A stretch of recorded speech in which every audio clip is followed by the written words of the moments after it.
vision by 2030. Policy dialogue between governments and investors to guide these investments is important. To that end, the work we do on the health workforce, it's clear that the status quo is not an option. It's clear that critical investments gives us the chance to work together to identify the key priorities, align our efforts, and reinforce existing collaboration mechanisms to strengthen our work on health workforce issues across the region through the sub-regional economic communities, through the actions of governments and partners. We will come together. This meeting gives us the chance to work on the development of a health workforce investment charter. This investment charter can serve us to help align and stimulate investments to address the health worker shortage and challenges in Africa. This will accelerate health for all, address health security, and create decent jobs, especially for women and youth. This will be a key milestone of our dialogue over the next few days. We know that important and significant progress has been achieved on health workforce in the region.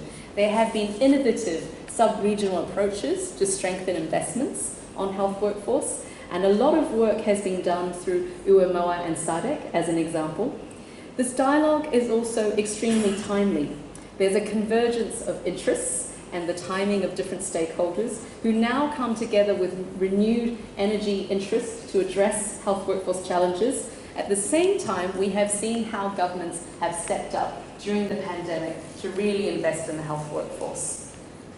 This is critical because the timing is urgent. The magnitude of migration of health workers from the region to other countries is creating vulnerabilities. There are serious challenges for recently graduated health workers to find jobs in the health sector, and all of these challenges have been aggravated by the COVID-19 pandemic and the recent economic crisis. WHO has found that health workforce is the single largest component of investment required to achieve the health-related SDGs. It represents half of the investment. If you take education and training into account, in many countries, it even accounts for 80% of the investment required for the health SDGs. This COVID-19 pandemic exposed critical vulnerabilities, many of them stemming from underinvestment in the health workforce and health systems, and it highlighted the urgency of our work to better protect health workers from public health emergencies. I want to assure you that we are safe in Ghana. And for the small demonstrations, the whole world, everybody is trying to fight economic crisis. So be comfortable in Ghana, I can assure you.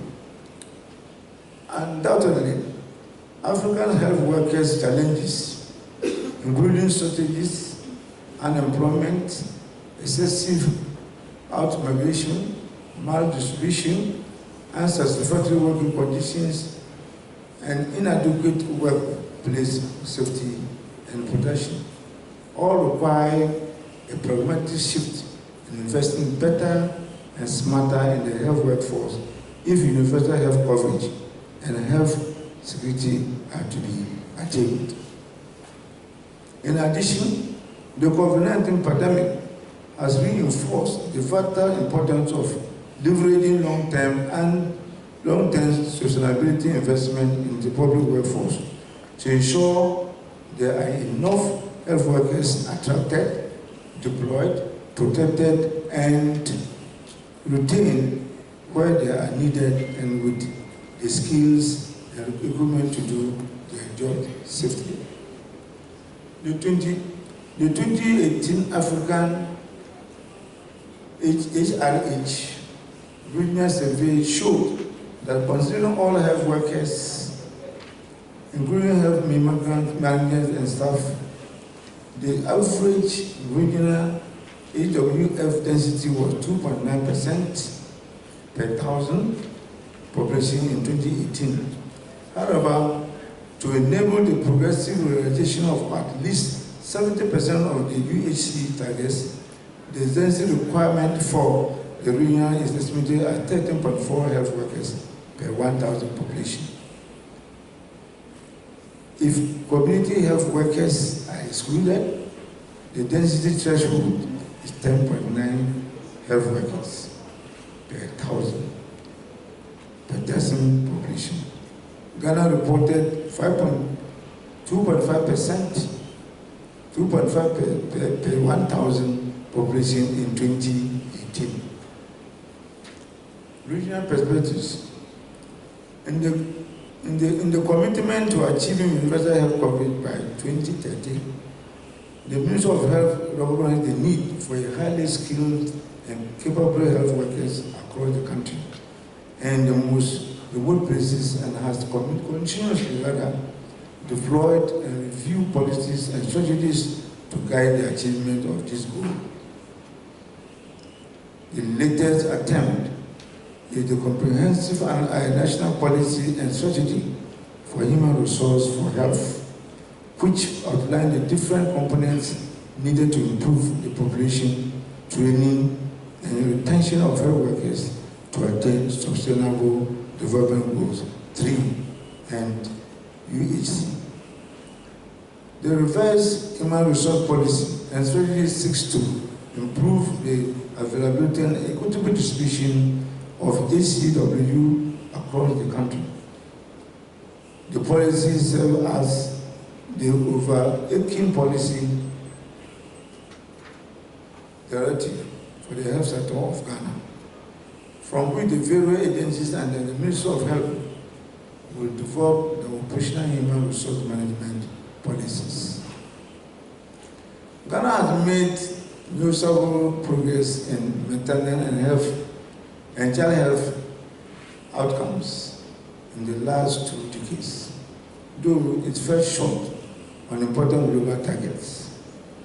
According to the World Bank's policy expenditure report, the under 5 mortality rate in the country fell from 99.4 to 46.2 deaths per 1,000 live births between 2000 and 2019. Though this did not quite reach the Millennium Development Goal Target 4, it represents an overall reduction of 54% over the period and is below the 2017 average U5MR for LMICs at 49.5 deaths per 1,000 live deaths.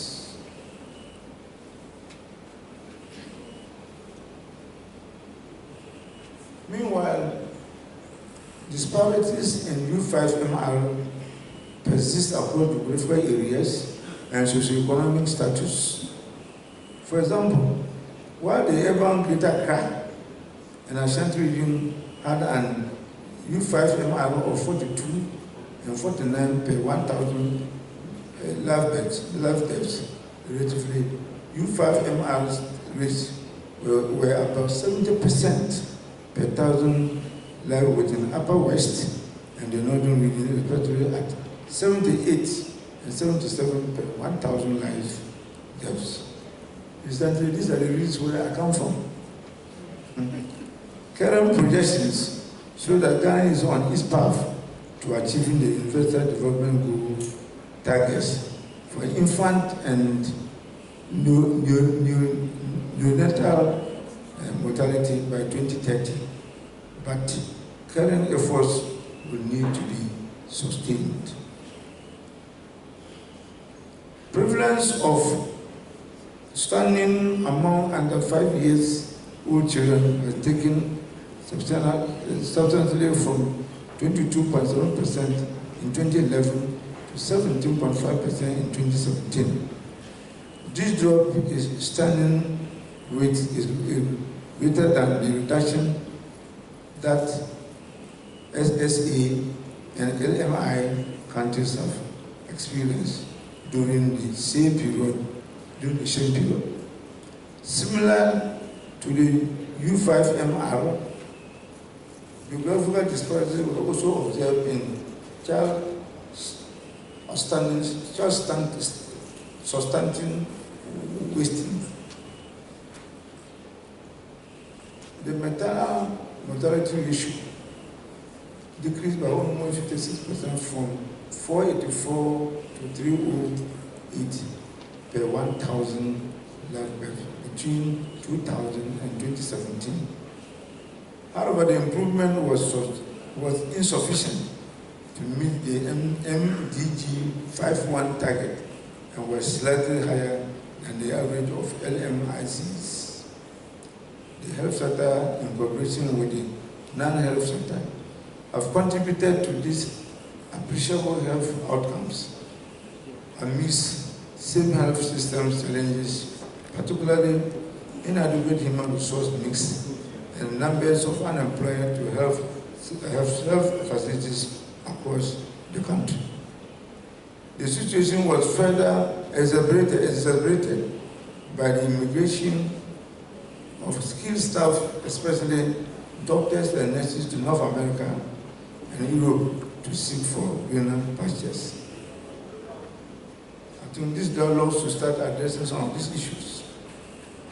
According to the 2018 HRH survey in the W.H.O African region, the density of nurses midwives per 1,000 population ratio was 1.839 as against the World Health Organization's standard of 1.1 per 1,000. The inability of the government of Ghana to engage the services of qualified health professionals, particularly nurses and midwives, has implications for the rate of unemployment in the health sector and its contribution to gross domestic product in the country. Efforts by the government, such as the implementation of the National Builders Corps, NAPO, and the Youth Employment Agency, YEA, programs are unable to sufficiently employ the army of unemployed health professionals.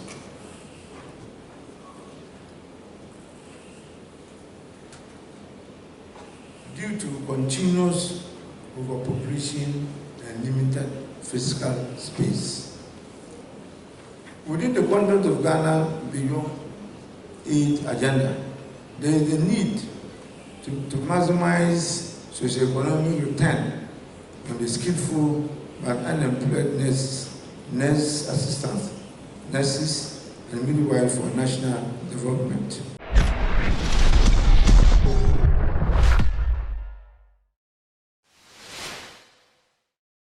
Thank you for watching Nation One TV. Kindly subscribe for more news updates.